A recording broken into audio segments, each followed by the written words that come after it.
Good evening, everyone, and welcome. Welcome to the 2018 annual lecture of the Baha'i Chair for World Peace. We are delighted that you could join us tonight. We are very excited to have Professor Jabari Mahiri here from the University of California at Berkeley, who I'm sure you will enjoy a very interesting, intriguing talk.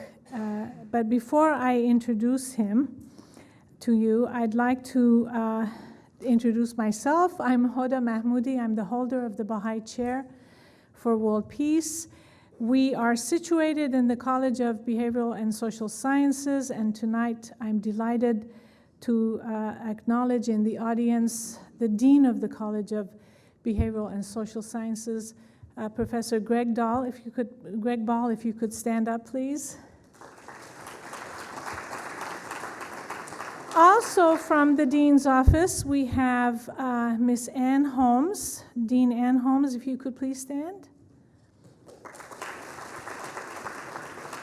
Dr. Kim Nickerson.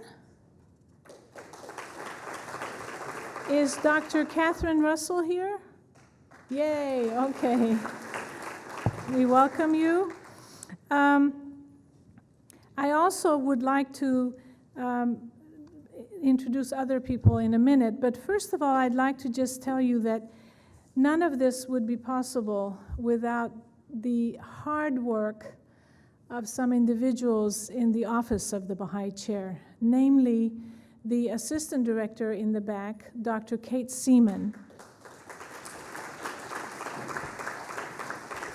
And of course, our newest addition, Mr. Ernesto Hawkins, also in the back. And then we have two student assistants, Miss Emily Gori, and where is an Alawi Masood in the way back? I am grateful to them for making this event go so smoothly and so beautifully. Without them, it wouldn't be possible. In the audience also from the Baha'i Chair, people who work for us on a consultancy basis is our graphic designer, Miss Lori Allen. Could you please stand? So this beautiful program that you see, that's the work of Lori. And we have a person who helps us with editing is Mr. Malik Wilson here. He's in the back. Thank you very much. Okay.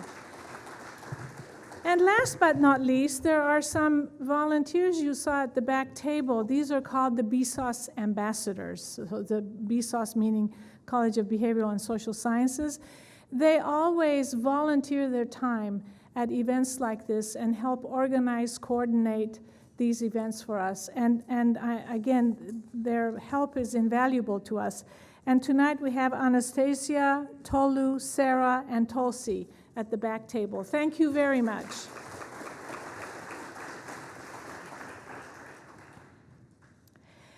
I also wanted to recognize a good friend of the Baha'i Chair. She spoke at a conference on childhood a couple of years ago.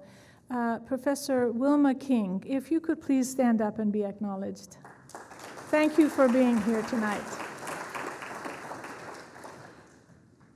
Also in the audience, we have Mr. Kenneth Bowers, the Secretary of the National Spiritual Assembly of the Baha'is of the United States.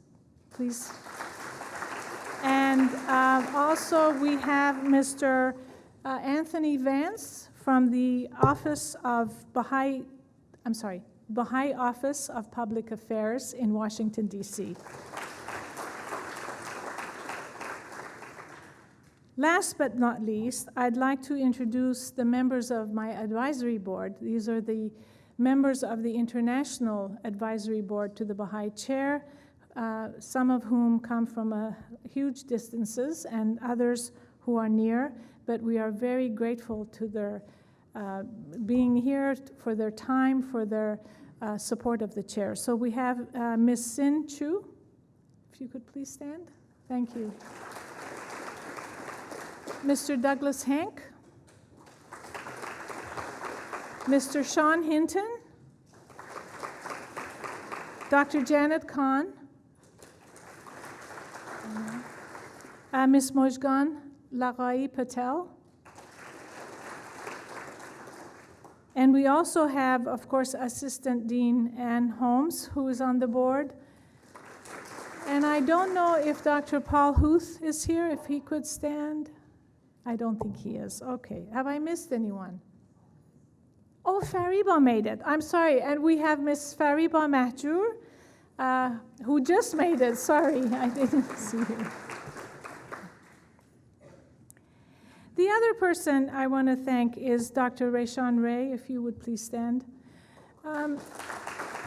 Rayshawn Ray is in the Department of Sociology, and he's part of the Critical Race Initiative, which, if you noticed on the back of the program, is a co-sponsor of this program. Dr. Ray and I have basically coordinated and collaborated on the theme of structural racism and the root causes of prejudice. And I'll talk about that in a minute, but he has been quite instrumental in making these programs extremely influential, effective, and we've gained a lot of knowledge about this. So thank you very much, Dr. Ray. At this point, I would like to ask Mr. Kenneth Bowers to come up to the podium and address the audience.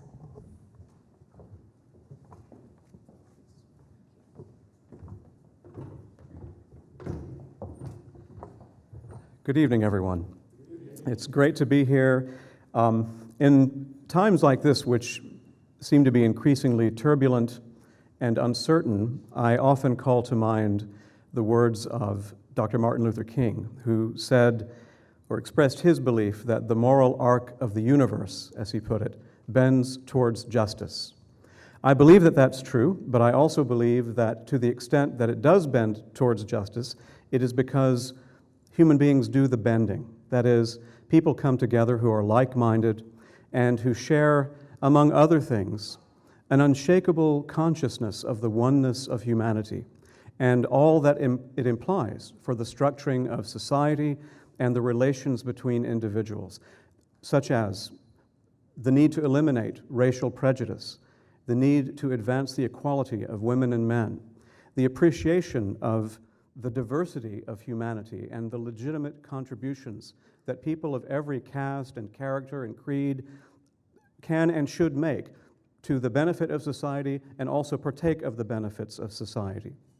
And the need to understand the interdependency of a world that is critically shrinking and is badly in need of this consciousness if we are successfully to address the challenges of our time.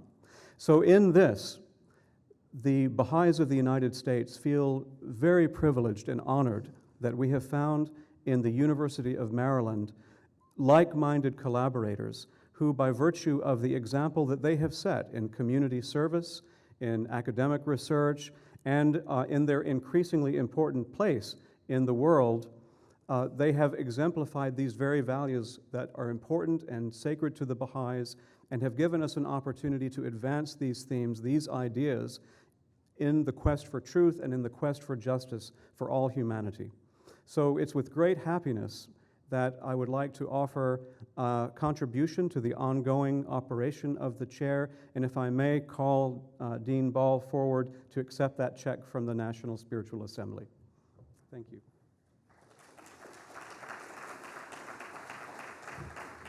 And before I actually give this to you, I'm just going to say one more quick thing, if you'll bear with me.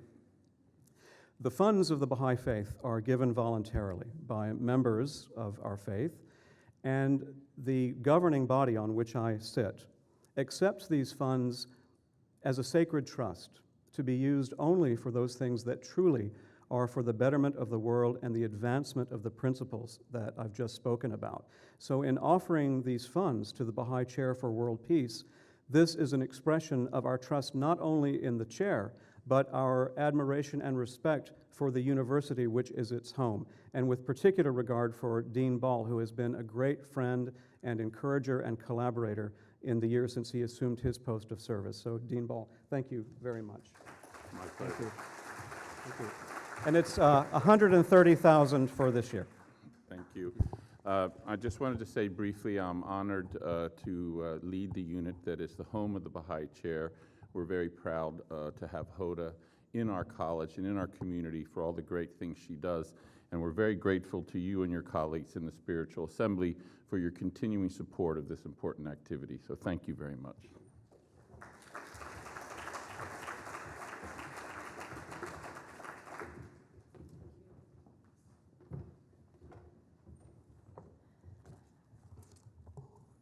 So every year, and usually during the fall semester, the Baha'i Chair holds its annual lecture. And it's when we invite a distinguished scholar to address the key issues that are troubling our world, and to also promote the vision of the Baha'i Chair, which is namely to advance interdisciplinary examination and discourse on global peace. Also, to develop a sound scientific basis of knowledge and strategies that lead to the creation of a better world. So the Baha'i Chair promotes this vision of, if you will, a holistic or an integrative approach to peace by engaging in a very intensive learning process that is focused on 5 central themes. These are structural racism and the root causes of prejudice, human nature, empowerment of women in peace, frontiers of global governance, and the challenges of the environment, overcoming environmental degradation. So obviously tonight's lecture is on under the theme of structural racism and the root causes of prejudice. I just want to mention that since coming to this campus in 2012, that's when I arrived on this campus, Dr. Rayshan Ray and I have to date planned 11 different lectures and symposia and have invited 20 leading, cutting-edge, forward-thinking scholars from throughout the U.S. and on our campus to speak about their research, insights, and more importantly, their solutions to structural racism and prejudice. And so this continues to be a priority for the Baha'i Chair, and it will be so in the indefinite future. And tonight we are especially fortunate to have with us a distinguished scholar, Professor Jabari Mahiri, who really has done an enormous job in his new book, which, by the way, there'll be a book signing afterwards at the back table to your right. He has written this book about deconstructing race, multicultural education beyond colorblind. And his research really has opened new vistas about the construction of the concept of race and new thinking about deconstructing race. And I think it expands our knowledge and understanding about the foundations of racial inequalities and how we think about race. Professor Mahiri is Professor of Education and the William and Mary Jane Britton Family Chair in Urban Teaching at Berkeley University. He is Faculty Director of the Multicultural Urban Secondary English Master's and Credential Program, Faculty Advisor and Principal Investigator of the Bay Area Writing Project, and a board member of the National Writing Project as well. He's also served on the board of the American Educational Research Association from 2012 to 2017, and there are many other places where he has served, but they are all in your program, so I'm not going to go all of them. But to just tell you that he has 3 recent books, one which is featured tonight, Deconstructing Race, Multicultural Education Beyond the Colorblind. This received the Prose Award for Education Theory, honorable mention as well. And then second book, The Digital Tools in Urban Schools, Mediating a Remix of Learning. And Out of Bounds, When Scholarship Athletes Become Academic Scholars. Very interesting titles.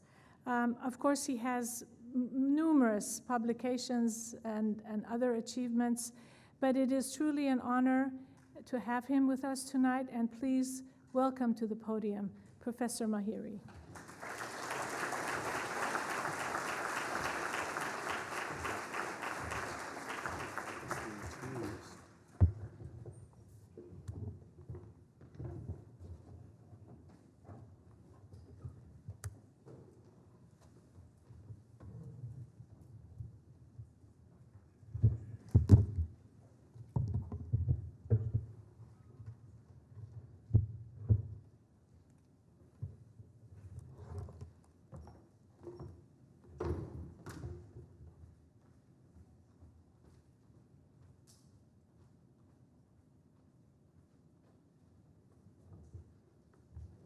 Good afternoon, or I guess it's evening. In California, it's afternoon.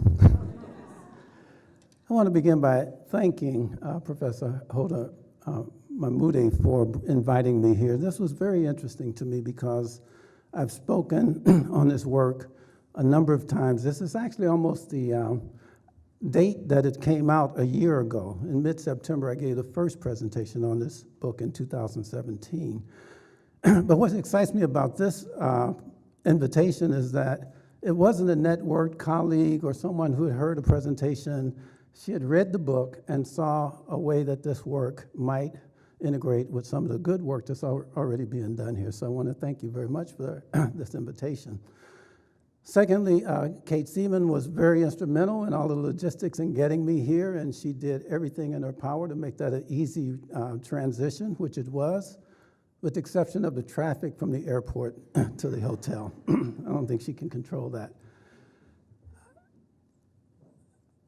You were given a little bit of my biography, but I want to say something that's not on my CV that is important to this lecture, and that's that when I graduated from high school, I was the first, well, no one in my family had gone to college, so my parents thought I'd made it when I told them I got a job at Western Electric in Chicago, and I was working as a cable former, and I was making $2.20 an hour. And they thought I was set for life. A year later, I got drafted into the Army and eventually went to Officers Candidate School and became a lieutenant, spent 18 months in Vietnam, and when I returned, I was actually radicalized in Vietnam because for whatever reasons, they had a bunch of books around for us to read, and I remember reading things like The Man Who Cried I Am and The Spook Who Sat, not The Spook Who Sat by the Door, but the autobiography of Malcolm X there. So when I came back, I was ready to atone. I hadn't been political when I left the United States and was drafted. And so for about 15 or 16 years, I worked in community organizations as an activist. It was called the Institute of Positive Education. We did anti-apartheid, anti-African liberation. We built schools, New Concept Development Center, which is still in existence today after 35 years as an Afrocentric school. And I say that to say that the argument that I'm going to make today, I want you to accept in that context. I have not been aware of the prevalence and problems of race in this society, and I've struggled in many ways to address it, and now we're looking for how can we move in ways that help us change those dynamics such that hopefully our children and grandchildren won't have to experience the same inequities and divisions that I'm going to argue in this presentation that race has helped to bring about.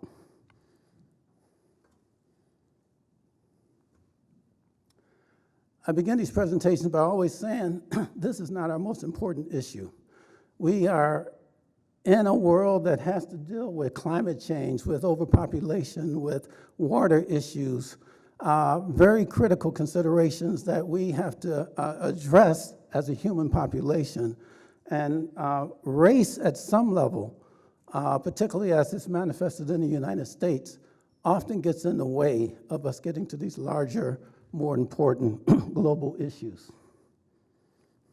It's difficult to deal with the issue of race. And I make this case only in the United States. I've had opportunities to speak in about 12 different countries around the world since this book came out. And I always begin those presentations saying, this is an analysis of the United States. You have different contexts and different issues, but we need to know how this is playing itself out in the country that's in some ways influencing and shaping the way the world thinks about some of these concrete issues that we deal with on a day-to-day basis. So as a consequence, even my publishing company, and this is the third book that I published with the publishing company, Teachers College Press at Columbia, had a problem addressing the issue of race through the first presentation of the cover that they gave me. So this was the first example of the cover, and I was like, it's really interesting, and there's some good graphic things going on with typography, but I don't quite get the context of deconstructing race. So we had some back and forth. And of course, this is what emerged. And so I'm really happy with this cover because I think it addresses some of the considerations of the intersections that we're struggling with. So in this presentation, I'm only gonna read 5 lines to you out of the book. But before I go there, I want to also just acknowledge that this is a different audience for me, and I'm excited to be here because many of the issues that I feel like I have to argue and convince people of and document and use the scholarship that I brought to bear are already apparent and central to the way that the Baha'i faith is moving. And one of my doctoral students is from the Baha'i faith. He's about to finish his dissertation in the fall. His sister is up here crossing her fingers. But it gave me an opportunity in conjunction with my good colleague who's also on this dissertation committee to go to meetings of the Baha'i in the Bay Area and essentially to see the way that these principles are being lived on a day-to-day basis. And yet we do have to make this argument and crystallize it and justify it in terms of if we're gonna move forward to a world, a global society, to a place where we can establish peace. How do we address, circumvent, mitigate the ways that race as it has been defined and propagated in the United States effectively deter some of those initiatives that we have? So these are the 5 lines from the book that I'm going to read to you, and they're the first 5 lines in the book. Kobe Jr. is caramel colored. He was 3 years old when this chapter was written. His family soon started calling him Santi, short for his middle name, Santiago. In the United States, where he is born, he is seen as a black boy, but his identity is more complex than that. So I want to introduce you to Santi at 3 years old. This was his birthday party. His 3rd birthday. Bye.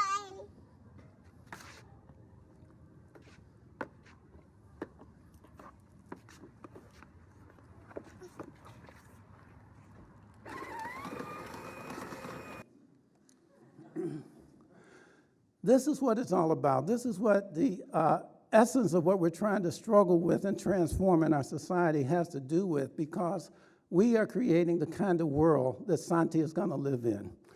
I'm go on further in this chapter, the first chapter, talking about how even though he's going to be ascribed as a black boy, in actuality, his mother is Colombian, and her mother is also Colombian, but she's European Colombian. His father is African American. He's being raised bilingual, so he's at this point at 5 years old, he's totally fluent in Spanish and English. And what I consider to be the misnomer of identifying him simply as a black boy, particularly now when he has a little brother that's 2 years old, who happens to be much lighter in complexion. And because he's going to be bilingual in Spanish and English also, he's going to be identified as a Latino kid. So kids coming from the same family in our society are arbitrarily put into categories that by their very nature are inaccurate in relationship to how people actually are positioned in the world. I think it's interesting also that he's driving an electric car, because that's the only kind that we're going to be able to have in the future. So we know, we've seen this cover of the National Geographic, and a re-emphasis of the same issue that I just mentioned is that race is not a scientific concept. It's not a scientific fact, but it is a social fact. And as a social fact, these young women, when they grow up, are going to be treated significantly differently, despite the fact that they're twins. So our problem in the United States begins with this binary of race being originally cast as black and white, a black and white binary that then puts other colorized categories capriciously in between. And some of these colors we can't even use. I mean, it's hard for me to even talk about someone being a yellow person, for example, a red person, for example. We've accepted and it's been normalized to talk about people being black or brown or white. But I make the case in the book that it's whiteness, and I want to separate white supremacy from white people, people who are ascribed to the category of being white. And a lot of the book complicates that and shows the ways that that's not a way to really get at the authentic way that people are positioned in the world. However, this notion that whiteness, in fact, created blackness is hard for us to accept. But if you read the book, you'll go back into about the 1600s when I make the case that that was what was in the interest of the English colonizers at that point. And rather than risking the whites who were indentured servants organizing with their natural allegiances of Native Americans and perhaps African Americans who were enslaved, the concept, the idea of whiteness was invented in order to gain allegiance to that ideology, orientation, philosophy, and now a history. So it's hard for many of us to accept this notion that it might be whiteness that created blackness. But if you go back to Africa, people were not calling themselves black people all over the continent of Africa when they were engaging each other in their tribal, national, ethnic, relationships, different languages, et cetera, et cetera. So I'm not going to dwell on this very long, but my colleague Zeus Leonardo at UC Berkeley has specified these notions of, I think he talked about 29 acts of white supremacy, and I only put a few of them there. But one that's absolutely key has to do with this notion of white purity, that in order for it to work, it has to present a notion that it is absolutely pure, even to the extent that a single drop of blood from some other racial or ethnic group would make that whiteness impure. And then what we have on the opposite extreme is cases being made for a kind of black purity in the opposite way of assuming that, well, we are just as good as that group, and so we have to set up a set of constructions that allow us to think about what makes it a pure sense of what it means to be black. Thank you so much.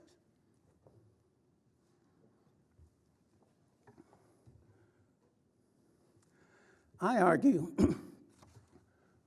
that these structures, these ascribed categories, essentially create prisons and even prisms of social identity. At first, I was working with the notion of being imprisoned in these ascribed categories. But then I started thinking, well, maybe if we thought about it as a prism, a wider range positionalities, that would somehow be liberating in terms of more accurately identifying these colors.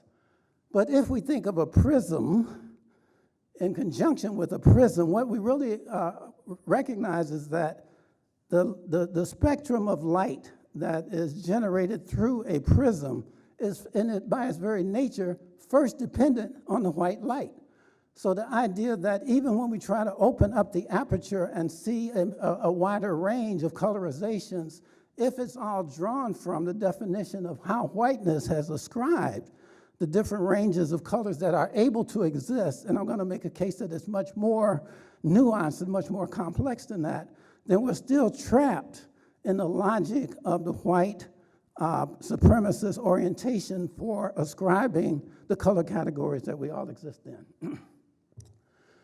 So we often get into the black-white dynamic, and I want to offer you an opportunity in a 90-second video to see how this plays out in another community that is also ascribed with a different set of colorations.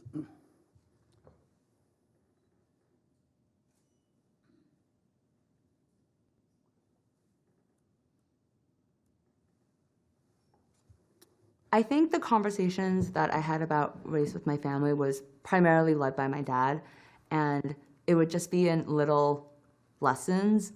Like, I'd pick up the phone and I'd say hello, and he goes, "I can tell you're Korean over the phone." I was like, "It's because I am Korean and I'm on the phone with you." And he goes, no one should be able to tell you're Korean on the phone. People should just think you're American.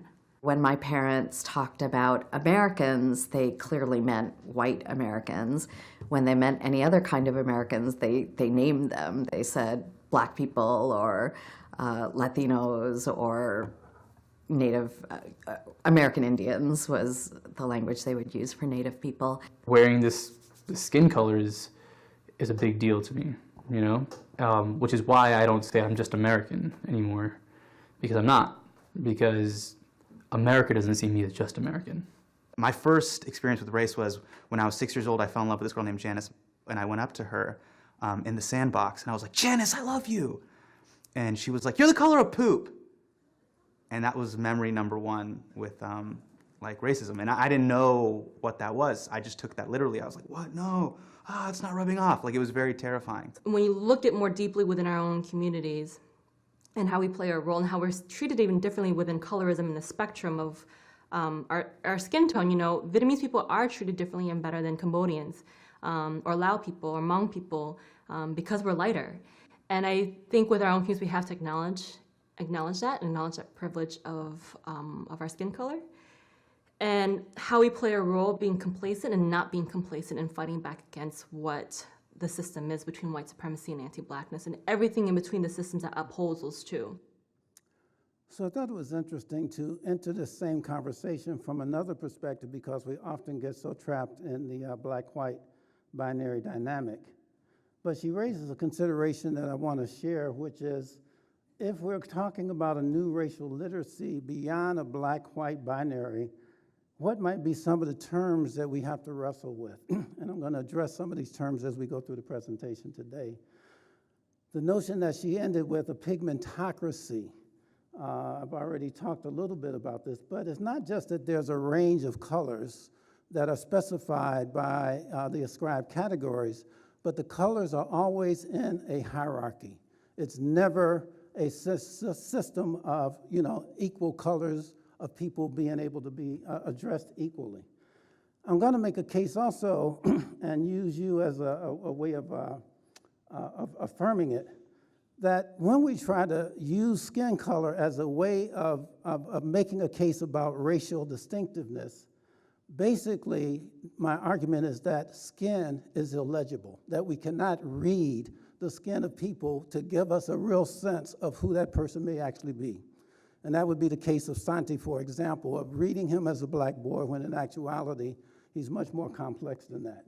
We can talk about the meritocracy. I'm going to talk about lifting the veil of white supremacy, and I'm going to give you much more insight into an argument that I'm making for a concept called microcultures, with a hyphen in between, that is attempting to get at a better way of understanding the positionality, the practices, the choices, and the perspectives of people in terms of trying to understand their uniqueness in the society, even if they happen to be twins.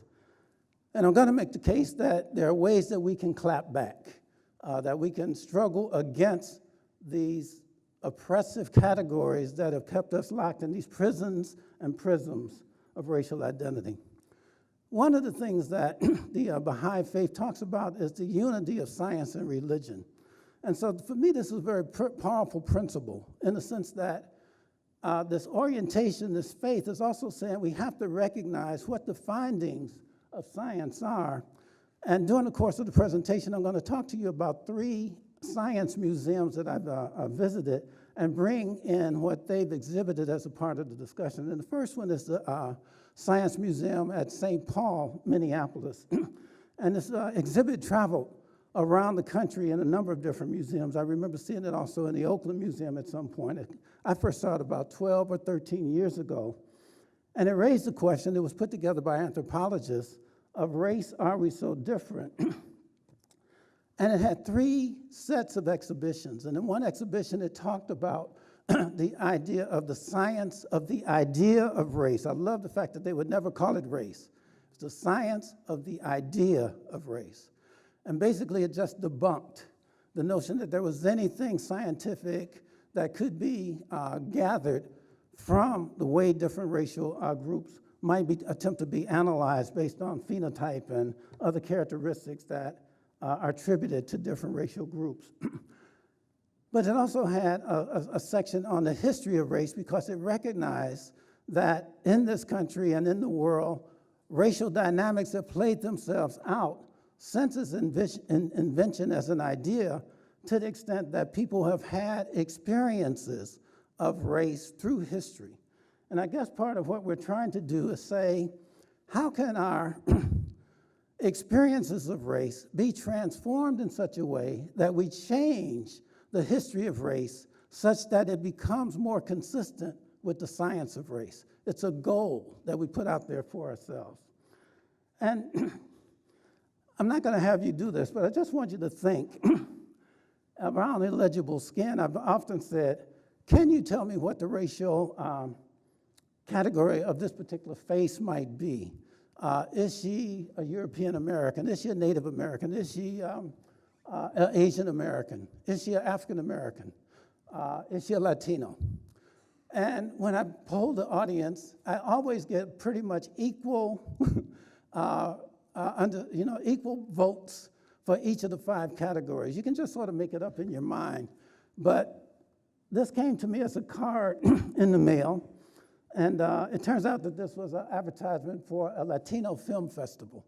So you may have been right or you may have been wrong, but usually when I do this in the audience, there's a lot of, it's pretty much equal.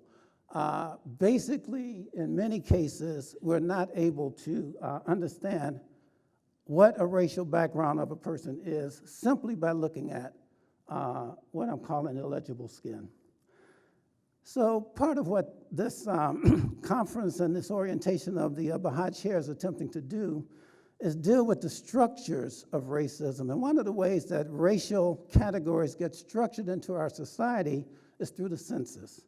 And so I put this little chart up here to show that when in 1790, which was the first census, and keep in mind the country had just come into existence not that long ago, 1776. So one of the first things they understood was like, we got to know who's in the country. And there were all kinds of contradictions.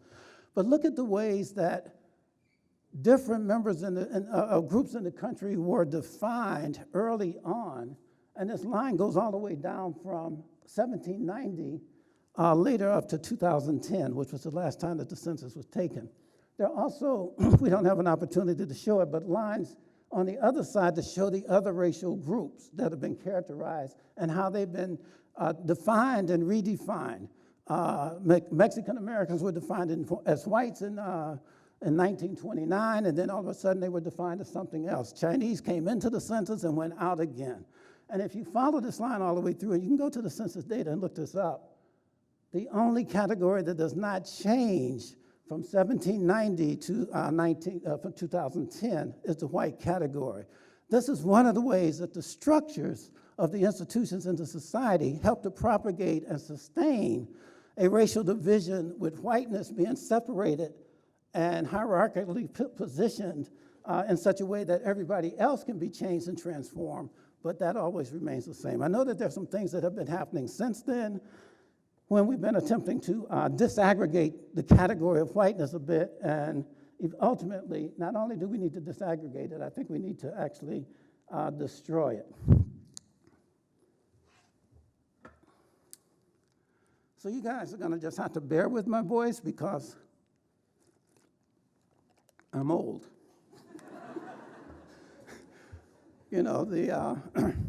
I just call it like a blues voice, right? One of my friends in Chicago was like a blues singer, and he said, one of his songs was, "Don't get me to talking because I'll tell you everything I know." So I'm gonna try to restrain myself from telling you everything that I know. But the things that I know in the book came from 2 places, and one of the places is what I learned from the literature. And so it's really interesting in this moment, because when I was in college as a person, as an undergraduate back in the 70s, many of these books were not considered to be canonical texts. These were apocryphal texts. These were things that Black Studies departments were sneaking into the curriculum, and like now we got, hiding under a library desk reading, Du Bois or something like that. And now these are canonical texts in our American literature. And one of the things, the case I'm gonna make, and I'm not gonna go into much detail, but you can see it more in the book, is that there's subtle ways that each of these major writers are suggesting the fallacy of race, okay? Let's just roll through it first with Invisible Man. So this is a book that actually was published in the same year that I was born, you know, so I like that connection. It won the National Book Award, which I would love to have won.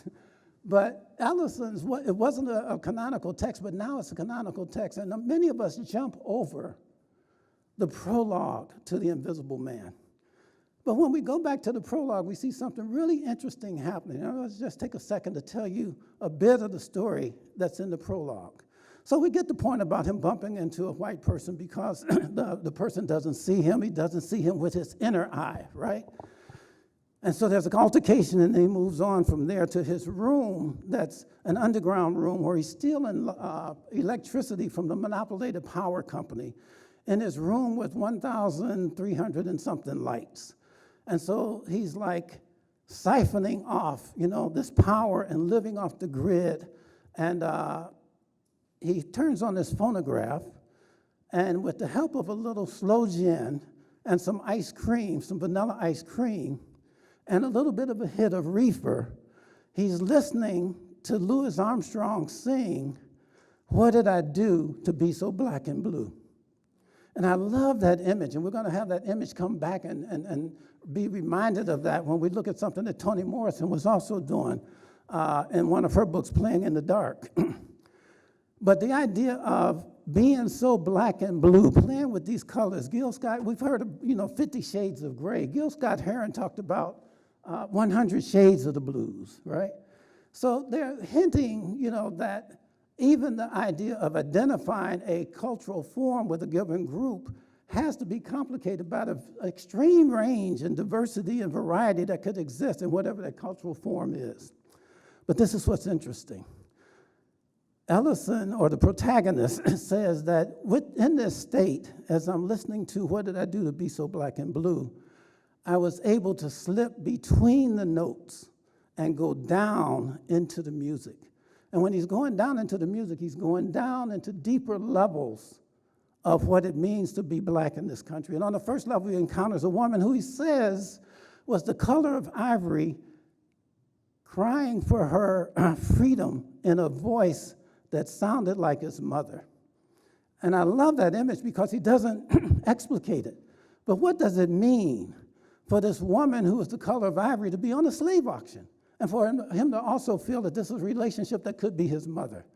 I argue that he's sort of deconstructing blackness, and he goes further, and I'm not going to go with each stage, but at the final stage, at the very bottom, he sees a black preacher who's preaching on the topic of the blackness of blackness. And he's using the actual preacher style of the blackness of blackness. And he's talking about, he's got the call and response going with whoever that audience is. And the preacher's saying, black is and it ain't. Black will get you and it won't. The idea that it's itself and it's not itself at the same time. He's raising the question of, can we see this thing that we've been given as something that is not necessarily what it appears to be?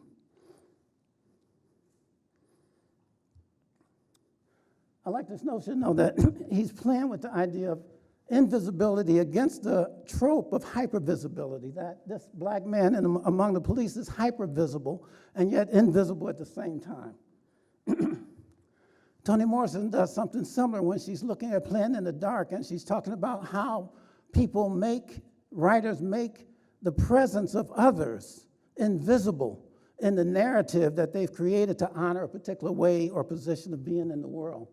And interestingly, in this section also, the character that she's looking at who's doing this in her writing says that she goes crazy at the moment where she's sitting at a concert, another Louis Armstrong concert, and the music is so intense that it drives her insane, and she runs out into the street and has to, the whole book that she wrote is trying to explain what it's like to go insane and come back to being sane again. I thought it was just interesting, though, that these same images of the music, this culture that's so powerful that in order to engage it, you have to be prepared for it in a very interesting way. So James Baldwin having a debate with the anthropologist Margaret Mead in 1970. This is why nothing is new, right? We're going around in similar circles all of these years later, still making the same point. And they're just on a stage, and people are out in the audience listening to them debate the issues of race in the day 1970. And at a point, they start off very amicable.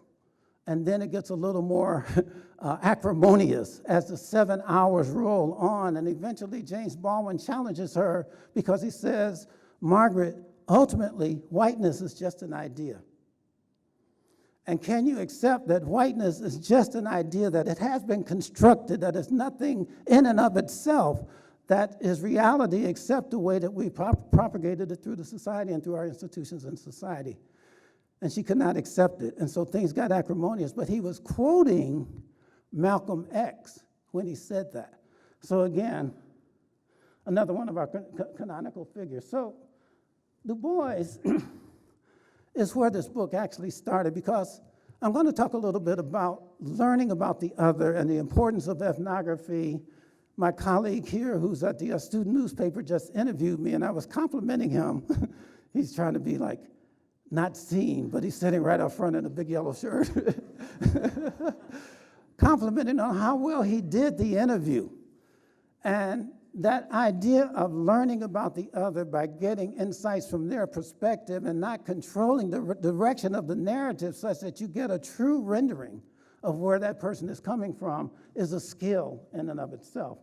And I would argue that Du Bois in 1903 was one of the first ethnographers with the souls of black folks. And it's not just a double consciousness issue, but he went into the hinterland, into the backlands, into the black land, and lived with the people, was a teacher with those people, and understood their reality, so that when he started talking about lifting the veil of people who had been disclosed, not undisclosed, as invisible, he was also lifting the veil of white supremacy.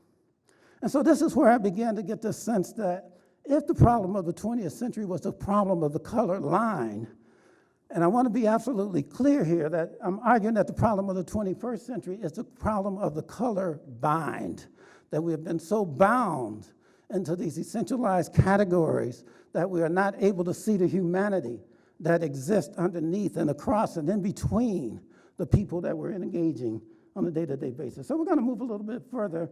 I just wanted to make it clear that there were many other people that were brought into the discussion, and we don't have time to really address them. But maybe I'll just read this. The discussions of the colorblind are not colorblind.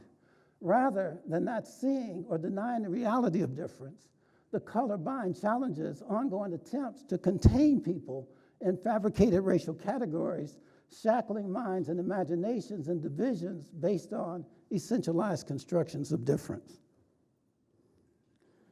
The other thing, though, is I learned from the lives of others. And at first, I thought when James Banks, the father of multiculturalism, asked me to do this book for his multicultural education series at Teachers College Press, that it would be fun to just do a work of scholarship, to just read the relevant scholarship, assess what people are saying, and try to come up with arguments based on that information that would be compelling. But then I met Raylene. This is not a real name, it's a pseudonym. But Raylene and I were sitting in an airport in Seoul, Korea. And we had just presented at a conference called the Multicultural Education Conference of Seoul, Korea. So go figure. It was a good conference.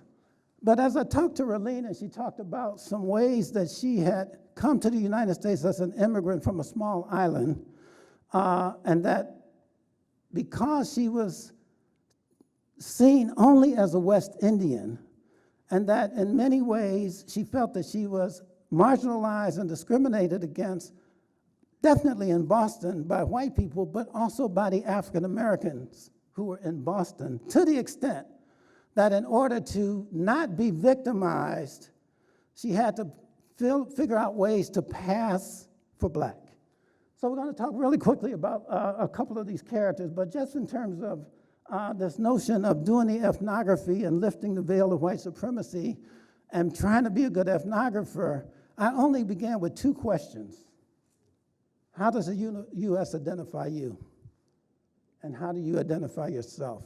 And these were the basis for 2 and 3 hour interviews, because what I'd done was pre-interviews where I talked to people and got a sense of where they were coming from so that I would know where to direct additional questions to things that I thought might be interesting for them to reveal.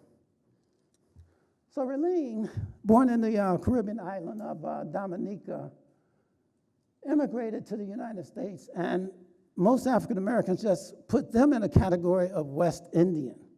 So again, the complexity of her feeling like she needed to learn how to talk like, dress like, eat the food of, dance to the music of, quote unquote, black people in order to pass for black so that she would not be victimized by African Americans who she wanted to be a part of, or at least who she wanted to be accepted by.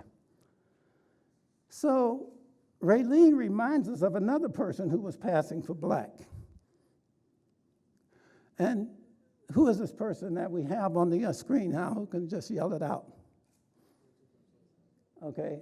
I said Rachel Dolezal, but her name is Rachel. and I don't want to laugh about Rachel because she's a key part of this argument that I'm trying to build here, which is if an African American feels that, a black person feels that they can pass for black, how far can that go? Can a white person learn to talk like, dress like, deal with other values of, go to the churches of, wear hairstyles like African Americans, and to the extent that they can also pass for black? And in this case, she did until she was outed by her parents. And so what's interesting to me about this case, among all of the other things, is that it showed that the concept of being black in this case was performative, that you perform certain aspects of culture in a way that gets you recognized as a member of that community, whatever it is. We do it in the academy, right? We know how to dress when we want to be recognized as a professor. If we go to a dinner and it's a job interview, we have to drink wine, whether we want to or not, and we have to pretend like we know something about, oh, this is a Hungarian wine, that must have been a good year, right? We're given a discourse that is getting us accepted into a community that we want to join. And Rachel Dolezal is saying through her actions, even though, and this is Jelani Cobb, also from Howard, because she went to Howard, so she was also able to be among, a culture where Jelani Cobb, who also went there, said this is as much of a range of people representing themselves as African Americans as you could imagine. And so, yes, she was living a lie, but what does it mean when you're lying about something like race that itself is a lie? So I can't do the mental jumps on that in terms of, if I lie about a lie, is that the truth or does it double? Well, let's move on. So now I'm going to ask you to do something. Turn to whoever's close to you and just give them a fist bump.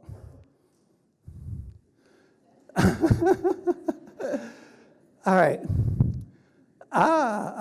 Okay, see, you saw the movie, right? See, I coded this.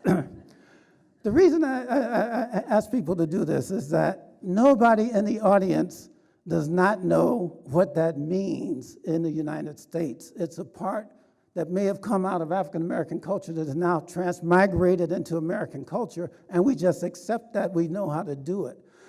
But because aspects of race and culture are performative, what Get Out attempted to reveal was if you didn't know how to do that, because remember in that movie, and I don't know how many people saw it, that was the moment in the movie where the brother knew it was something wrong with the other brothers and sisters that was there. Because when he went for the fist bump, the brother just covered his hand. And I've asked people to do it in the audience, and it makes you guys too uncomfortable, right? To go for a fist bump and somebody's covering your hand, or how does that feel, right? To test it out, about 8 months ago, I was in Minneapolis, and I was going to do a presentation, and I was sitting in the lobby of the hotel, and my colleague was there. She had been there a few days earlier. So the African-American brother that was there knew her. He was working at the desk, and I saw him walking up. And I said, if this brother because he knows her and he's probably going to want to introduce himself to me. If he reaches out for a fist bump, I'm just going to grab his hand. I'm just going to see what happens, right?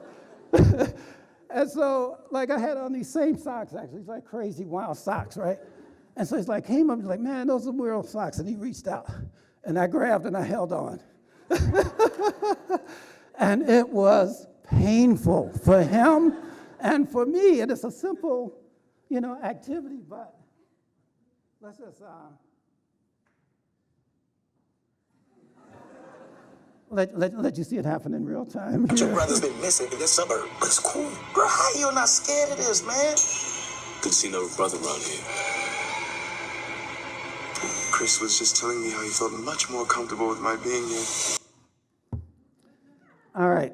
The point is that even at the micro level of cultural performance, we know what's in and what's not, what's right and what's wrong. And when we add that up to an entire a way of being in a culture, in a cultural interracial group, even though there's always transformation, there's always change, if people don't perform the culture in the way that we expect them to, then it becomes problematic. In the same way that we could argue that, you could be passing for black. One of my informants, and she and the other one that follows, gave me the opportunity to say, they also became like activists with the research. And it's like, if you want to use my face, if not my name, but if you want to use my face and my words, it's okay. And they signed off on the consent form for me to be able to use this short clip. I'm not going to play it all, but it's just interesting to hear the person I'm calling Sasha talk about how she feels like sometimes she's pretending to be white.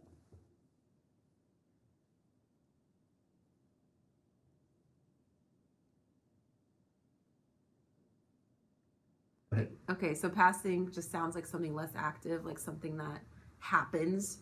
Like I pass as a white American because of how I look. But if I'm pretending, right, like I have a role in it. So I think to some extent, any immigrant who's assimilating into a culture is pretending. I think my entire childhood, I was probably pretending to be a person born in the United States. Okay, so passing just sounds like something less active. But I'm going to stop her there because she came to the United States at 2 years old. She was from Russia. Her parents were from Russia. They were Russian Jewish people. And so when she got here, even though she grew up in the United States and was completely fluent, she felt like she was never quite a white person. And it was all of the cues in the society that were helping her to see herself being marginalized in a variety of ways. And so when she would be in a grocery store and her parents were speaking Russian, she would distance herself from them so that she would not get identified. Okay, we could do the same thing in terms of performing gender. And I'll just give you 10 seconds of this from one of the other informants who gave me the right to use this voice. What happens is if I can perform or model ways that push back against those strict lines, it makes that behavior or conduct or discourse sanctioned in this way. Yesterday I was wearing, I got this new shirt that has polka dots on it. Not a particularly masculine shirt, but I love it. But now I'm in this place where, the young man who in other spaces have to be really puffed up and tough can be like, and a young lady's like, hey, I really like that shirt. This happened yesterday. And I'm like, thanks, I just got it. I love the polka dots. And, this tough young boy sitting next to her is like, yeah, man, that shirt's saucy, that shirt's dope, that shirt's whatever, that shirt's wet. So what happens is if I can... My point is that this particular informant in his work and in his life pushes back on these categories, this notion of clapping back, that I'm not just going to allow you to define me in a certain way by superficial considerations. Yeah, I have on a polka dot shirt, so what? Oh man, yeah, that's wet, that's saucy, that's recognizing that there is opportunity to change. How did I get to that slide? Oh, because this is the one I want. So the other museum is your museum right down the street, and it's the African American Museum. And you start in the basement and you move up. And it's a very traumatic experience for many of us. But when I was in the basement, about 8 months ago, I came across this quote by Elaine Locke, and I thought it was interesting because it was projected against a wall of really big pictures, larger than life, of women who were pretty much racially ambiguous. And so what Elaine Locke said, and again, it's another hint from our scholars from the past that maybe there's a problem. He says this deep feeling of race at the present as a mainstream of Negro life, an attempt fairly successful on the whole to convert a defensive into an offensive position, a handicap into an incentive. So he's really pulling at the edges of the resiliency of this concept of race. The other part of this slide that I chopped off talked about the new Negro, and we talk about the Harlem Renaissance and the transformation of ways that we thought about themselves. When we were talking about Baldwin earlier, he talks about I'm not your Negro. What does he mean by rejecting these considerations of how we've been ascribed? Could we say, I'm not your black? And what would that mean in terms of a transformation, not only conceptually, but also in terms of our behavior? So I put this slide up because these racially ambiguous women also could be from any one of the races that we might assume are categorized by white supremacy. And my own mother fits into that group because my mother's a Cherokee Indian. And the reason this slide sort of slipped to the front, and I wasn't aware, is like my grandmother had never cut her hair. And when we were growing up, it was just like, that was grandmother. We were in Arkansas. And, you know, as kids, we didn't raise any questions about the fact that these people who were Native Americans and Cherokees were like our grandmothers and aunts and uncles and things like that. And we were a spectrum of colors in terms of the 7 siblings that I had. So I will give you guys a test. We're moving toward conclusion, but we have a couple more things that we want to get to. And so this is just to reify once again the illegibility of skin. So if you're on the left side, so these were 3 roommates at UC Santa Barbara, and my daughter is among them. And so she sent me this picture, and I was first impressed with the picture because I was like, so what's going on? So we're just hanging out. And I'm like, how are you hanging out? I mean, you're on your phone, she's on her phone, she's on her phone. What do you mean? So yeah, you know, we're agreeing to be together. You know, it's like alone together. Okay, so I was like, okay. But then also something else became apparent, and that's that I'm not sure if you guys can tell which one is my daughter. So if you think the woman on the left is my daughter, just raise your hand on the left. Okay, I see like, maybe a third. I'm making that up, but it is about a third. If you think the middle one is my daughter, raise your hand. You see what's happening? So the rest of you guys, if you think the one on the right is my daughter, raise your hands. All right, we're about equal? Okay, so Nia on the far right is my daughter. When she majored in biology, and so I said, Nia, you're at Santa Barbara, there's not many African Americans on there. What do people think you are? She said, people think that I'm an Indian person because I'm good in math and science. In other words, the very fact that she was like representing herself exactly as she is was overridden because people could not bring their consciousness to say, oh, you're black and you're good in math and science. And and if the irony were not sharp enough, Nia has a twin sister who doesn't look anything like her. And her twin sister just happens, right now she's on the Fulbright over in Spain. She went to UC Santa Cruz, and she's completely fluent in Spanish. So when I travel with her, it's a completely different experience from when I'm traveling with my other daughter. With Nia, people, oh yeah, that's your daughter, you're so cute. With Ayana, it's like, what are you doing with that young girl? You know, they don't say it, but I hear it. All right, so I'm going to move on a little more quickly here and press us toward the end of some good things. But I put this idea together that the concept of microcultures is a way of getting at more nuance, more specificity. I think about our identity contingencies. I think about our identity affinities. I put this notion of the hyphen in between microcultures because James Banks has a concept of microcultures also without the hyphen.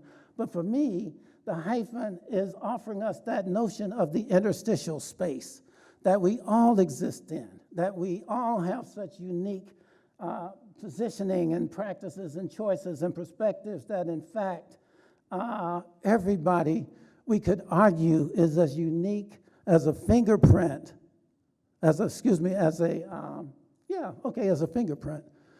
But the difference is that tomorrow we're going to be different, whereas the fingerprint is going to be the same. So this idea of being able to capture our ability to be continually in motion and at the same time ultimately unique. So I would argue that there are about 7.5 billion microcultural positionings, practices, perspectives, and choices that exist on the planet right now. In other words, everybody could fall into one of those categories. So I'm not going to go into this. Is a great thing. I believe that this idea of being a... But I mean, he came up with the mask and the notion of spinning the mask.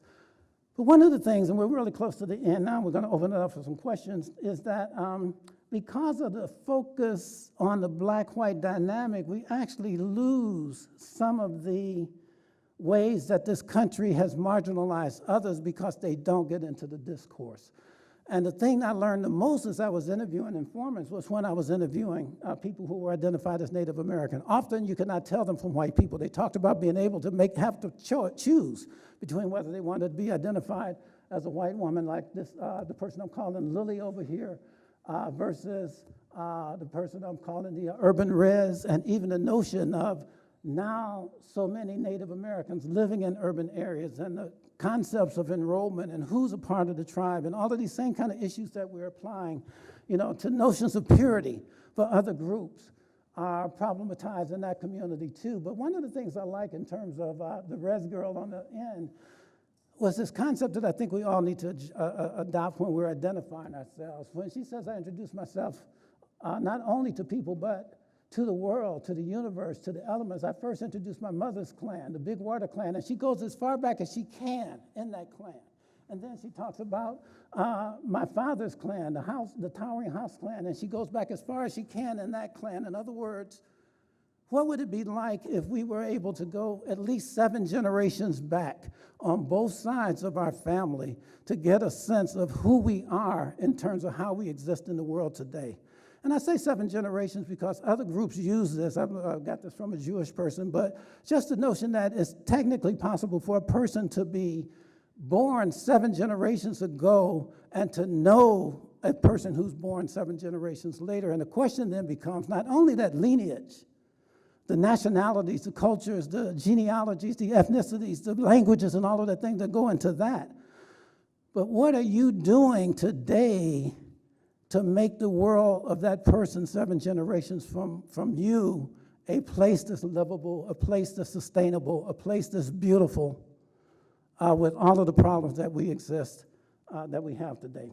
So I would say that we talk about race traders, and I like to play with words. So I would raise the question of what would it be like to talk about race traders? That what are we trading the race in for? What is it that's something better? Like my colleague here talks about like trading her car in and getting a new car every 3 years. So when we trade the concept of race for something better, what is it? What's the new idea that's going to come into existence that's going to give us even more comfort and more power as we are moving through the world, right? And that new idea, of course, is something that's more aligned with being human. So we're going to close in this way. I've been looking for metaphors that could help me convince people that as activists who want to see a transformation in the world, what would we need to do? And imagine if you were an educator and it was during a time when people thought the world was flat. And you knew from your research and your reading and other kinds of things that this was not the way the world worked. And so what would be your obligation to disabuse people who thought the world was flat of those notions that are so unscientific and actually could get you into a lot of trouble if you don't understand how to move around a world that's not scientifically consistent with what we know the world to be? And so for me, race is the new flat world. And we as educators have to figure out ways to round out this world by bringing the kind of perspectives that we want to see. If you look at the book, you'll see some examples of how we tried to do this. I asked my pre-service teachers who are designing learning experiences as a part of their final project in urban education to think about how would you design learning experiences that open up ways that we can think about difference much more complexly. And so this was one of the things. You see the notion of the iceberg, but below that, many more dimensions of diversity. The kids were asked in this project to create an avatar that they could then like project, have a virtual identity, have a projective identity, and all these other kinds of things that complicate ways that we identify ourselves using technology as well as using the interviews of our parents and grandparents, et cetera, et cetera. We don't have time to go through all of this, but I'll sort of bring things to a close with this last museum. And I was in New Orleans this summer, working in the Summer Leadership Academy from Columbia University, and I got a chance to visit the World War II Museum. They say it's the first best museum in the country, and one of the top 6 in the world. And as I went through this museum, it was really clear that the notion of the ruse of a uniformity of whiteness was just completely exposed, because you had people who were identified trying to wipe each other out, all through World War II. And what's interesting is, like, we can see that in Europe there are like 28 countries in the European Union, 50 countries that would be designated as European. In Africa, 54 different countries. Even if we just go by nationality, under Asian countries, there are 45 Asian countries. For Latino, which is the second largest language spoken in the world, 21 different countries under that one umbrella. For the Native Americans, something like 4,000 different nations and 531 recognized tribes. So the complexity, the diversity, the ways in which people actually exist in the world just don't fit into these simple colorized categories. And our job is to figure out, how do we more accurately allow people to represent who they really are. One last thing is that the other part of the ideologies that we hear about, the Holocaust, and we hear about all of the people who died in the world in World War II, which was the war that sort of brought us into the modern era in some ways. But it was like 4 million Germans, 5.5 million British, Americans less than 500,000, but 20 million Chinese. And we never really think about the ways in which the Japanese and the wars that were going on in that part of the world just don't get the narrative that World War II gets, and the way that we use that as America coming online to essentially save the world. And one of the things that the museum shows you is that America was the most reluctant participant. We had to be dragged into the war, and it was not something. So this notion of like the isolationists that we're seeing in contemporary times, we really have to struggle with that. So I'm going to close here, and this is how I want to close. So I was in Finland, and I was walking around. I was giving a presentation over there at Turku University in Finland, and there was this art that was on display, and it was everywhere. It was on billboards, it was on garbage cans, it was on buses, and it was an interesting piece of art because I felt like it reflected the normalization of white maleness. It's sort of like the scientist, the suit, the person who's using tools to observe reality and define reality, right? But if you can look at the far right corner, just above the lens, the magnifying glass, you may not be able to see it because of the resolution here, but I can totally see it from where I'm standing. There's a face of another person that's formed by the wings of a butterfly, and the body is like the nose. And if you see that face, you recognize that it's a subliminal image that's been embedded into the painting, and it gives you another set of messages in terms of how we might review this front piece of the man who's standing in front, and yet this colonized image looking over the shoulder at the same reality, at the same butterfly. We can talk about complexity theory and how some butterfly might flap its wings in the rainforest of Brazil and cause a tsunami somewhere else around the world. but the idea that we're all connected, and yet the ways that we position ourselves in the world and who gets priority on who's seen and who's othered, who's invisible and who's at the top of the hierarchy, is interestingly deconstructed by a series of covers for the New Yorker.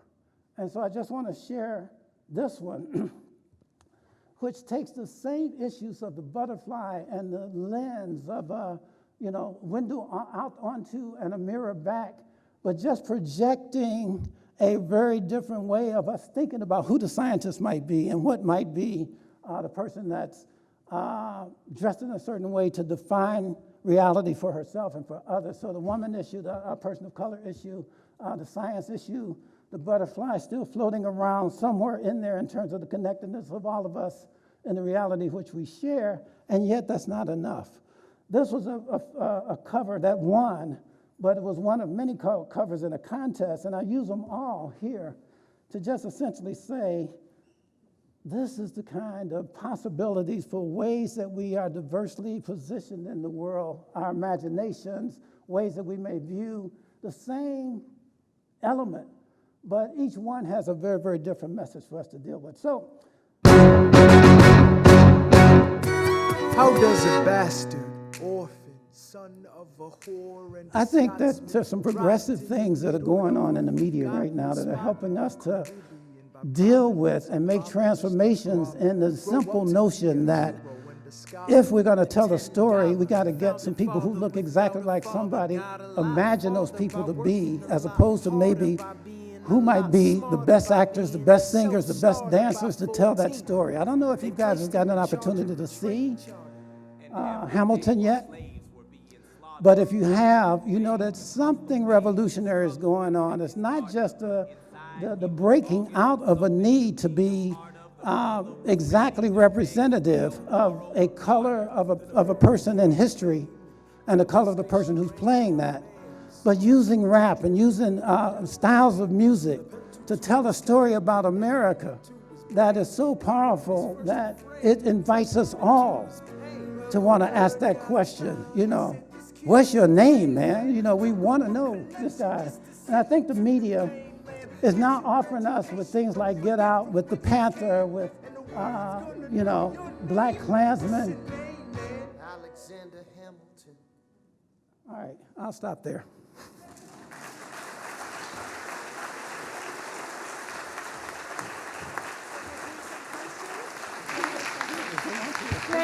Thank you so much, Professor Mahiri, for that beautiful talk.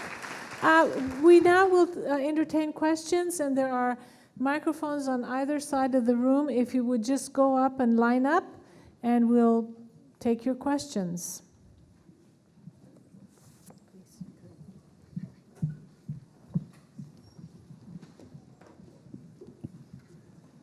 Yes, go ahead. Yes?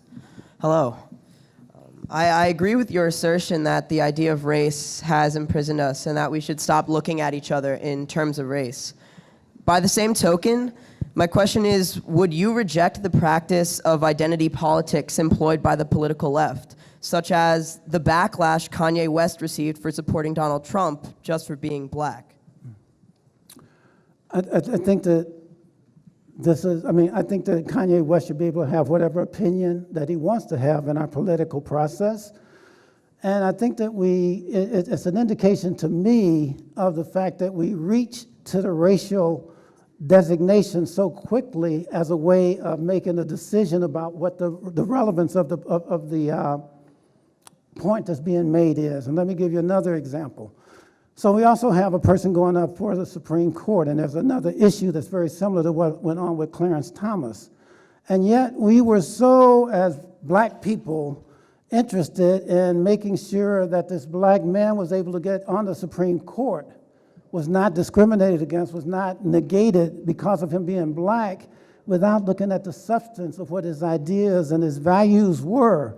So now we have a person who is ostensibly black on the Supreme Court. And the question is that doing us any good in relationship to provocative, and long-term issues that we have to address and deal with as a country. So I think that, I would say something similar about Kanye West, that whatever his opinion is, certainly he's coming from a background and experience that has to be honored, but just because he's identified by the larger culture as being black, I think that that's problematic, in terms of trying to give any justification to the substance of his comments and even how they're responded to. So if they're responding to him because he's black, and that's a problem, as opposed from the standpoint that a person could be a black Republican, even though some people might think that's an oxymoron, then I would say that that's a problem. I'm not sure if I completely answered your question, but I think you're really thinking. That completely makes sense. I think it says something to the fact that you're allowed to say those comments were terrible or the substance was terrible, but you shouldn't say it because of his race. You said it better than I do. Thank you. Is there another question over here? Yes, sir. One, you guys are amazing for hanging. I know people have to go, people have to get up, people have classes, so if there's movement, that's fine, but those who want to have a conversation, I'm here. Thank you for your presentation. You're welcome. Very thought-provoking. I'm going to be a little bit vulnerable and just share that I feel frustrated.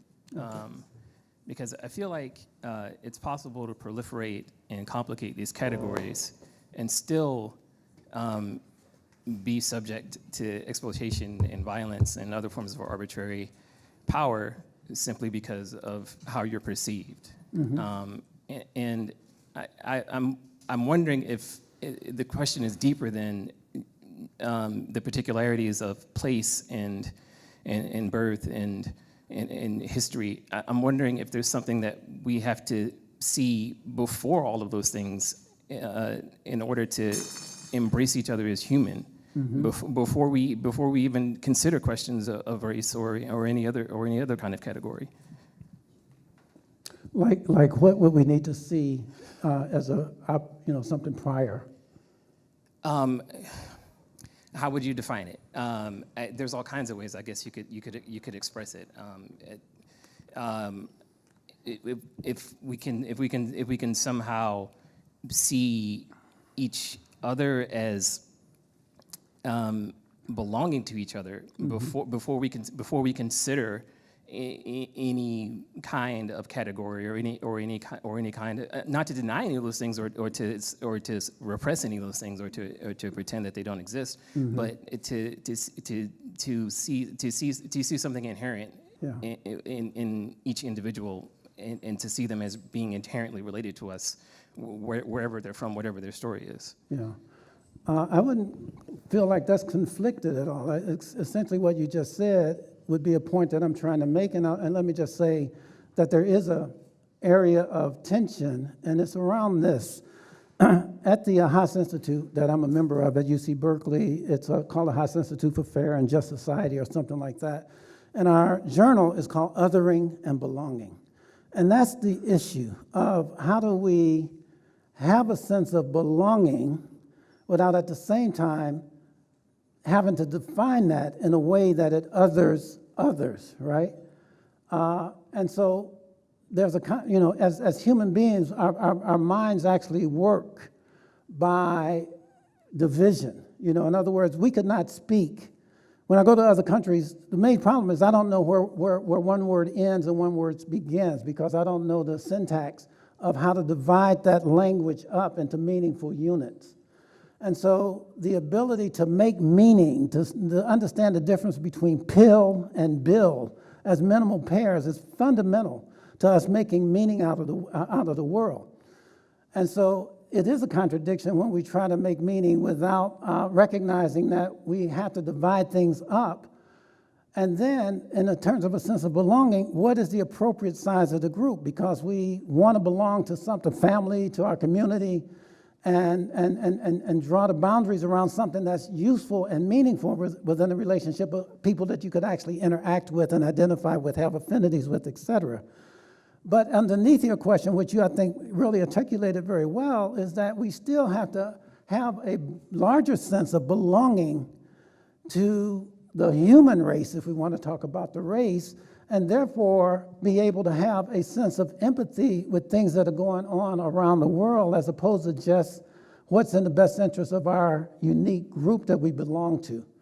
So when I was at the last Haas conference, they had a T-shirt that was just said belonging, right? And I bought it. I thought, oh, this would be a good T-shirt to wear to sort of reinforce my concept. But I always like wear a suit coat, so it was covering part of the word, and it was only saying longing. And that wasn't the message that I wanted to create. But the point is that we long to belong, and we have to be able to widen the aperture, I think, of what we are able to see ourselves belonging to, even though it might be conceptual at the first level in terms of just understanding I belong to the human race, and yet I demonstrate that through human activities with the immediate communities in which I'm working and living and interacting. I don't know, does that make sense at all? It does. Okay. We can talk more on the side, you know.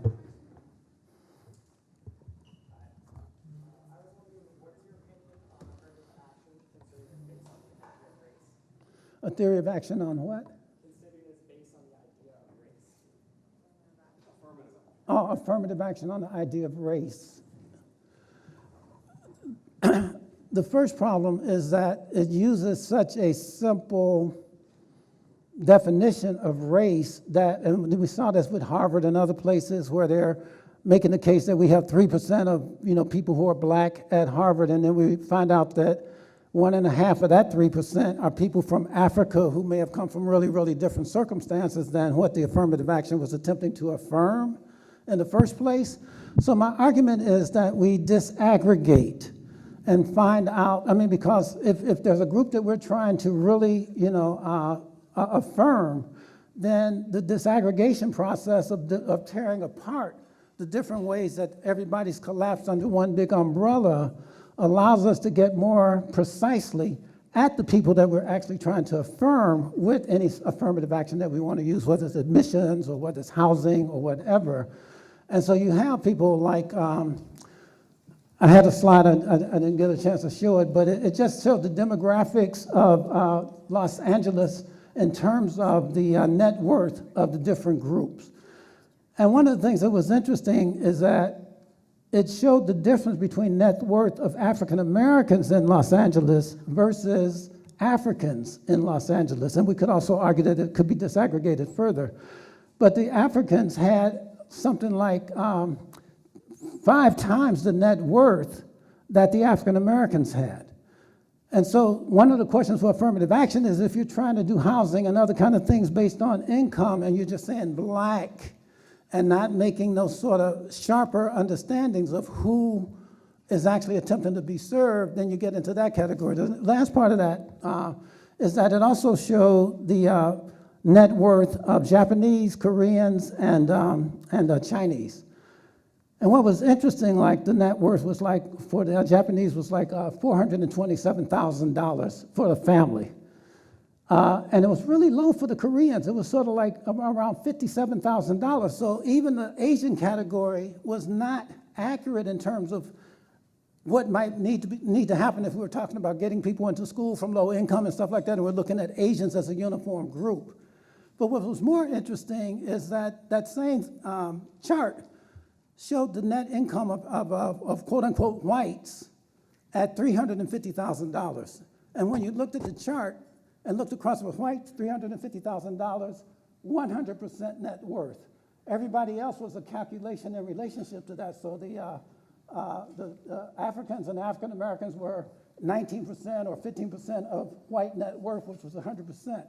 But the Japanese, who were like 450,000, they were 127% of net worth. In other words, rather than starting with the highest net worth and working down, it normed around the white group. And these are the kinds of contradictions and conflicts I think we have to really struggle against, because these subtle ways of reinforcing normality of whatever the white group is, and then everybody else is, if they're achieving too high, then it's overachieving. What is overachieving? How can you overachieve, right? Anyway, I'll stop there. Okay, so just so I'm understanding. All right. I'm also going to be vulnerable. I appreciate the individual who said that this was a vulnerable topic for them. For me, I've been part of this campus community for a really long time, and I've watched a lot of transitions happening. Even recently, we had the murder of Lieutenant Collins on our campus. That was race-related. And then even just on Friday, we had a little controversy in the news because of a group for the counseling center that was put together to have white people come to talk about race. And the question came up of why do white people need a group when the perception is that the campus, being at least half white, is considered to be a space for them. And it's such a complicated issue.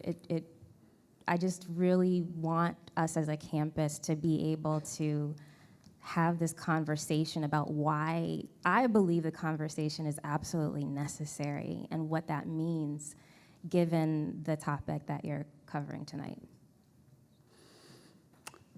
I think there's a question in there, and it's an important one, because you started out saying there's a little bit of a sense of tension, because it might be, are we giving up, too much when we ask ourselves to disaggregate or deconstruct the notion of race when people are benefiting from this idea of race?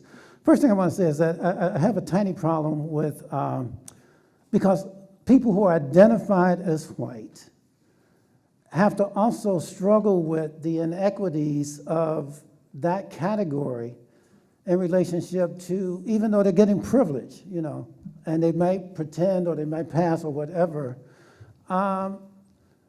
it's important for them to see that they need to be as involved in the struggle for human rights and for humanity as any other group. Because I often hear them say, if people say, oh, I'm an ally, right?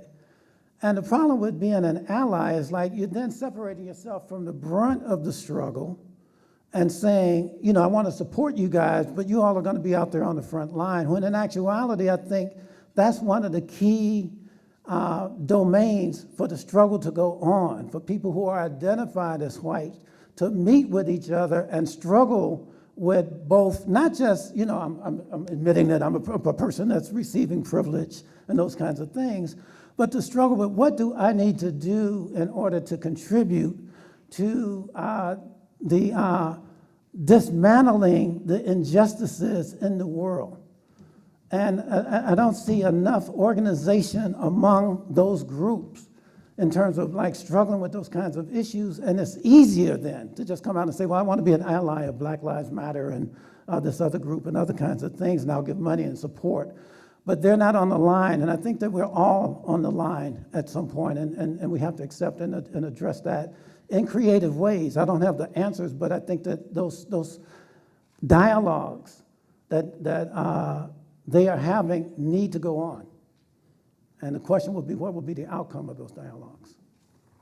Thank you. Hi, can you hear me? Yes. Okay, clearly. I really appreciated your talk, and my question is a little bit more action-based, I suppose. Okay.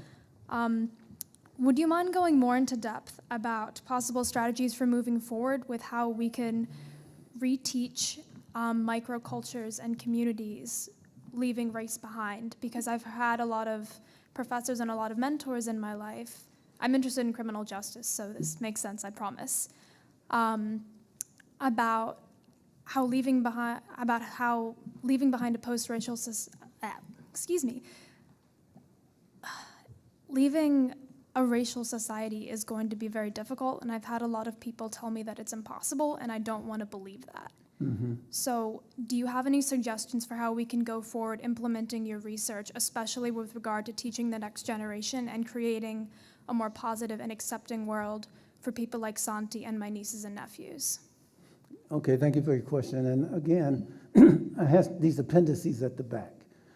And part of what I tried to do with my students' work There's select pieces that gave us some indications. And again, I'm an educator, so I'm working primarily in that domain.